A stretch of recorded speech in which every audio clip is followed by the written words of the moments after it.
Hey, so if you're stuck on the login screen or can't access Confluence, yeah, this is a pretty common issue.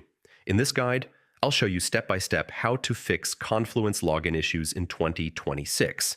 First thing, double check your email and password. Small typing mistakes can block login. Next, reset your password using the Forgot Password option. All right, check your internet connection. Unstable internet can cause login failure. Now clear your browser cache. Old data can create conflicts. Next, try incognito mode to avoid cookies or extensions interfering. All right, disable browser extensions like ad blockers. Now check Atlassian status to see if servers are down. Next, verify your account access with your admin and try another browser or device. So that's how you fix Confluence login issues. Once resolved, you should be able to log in normally again.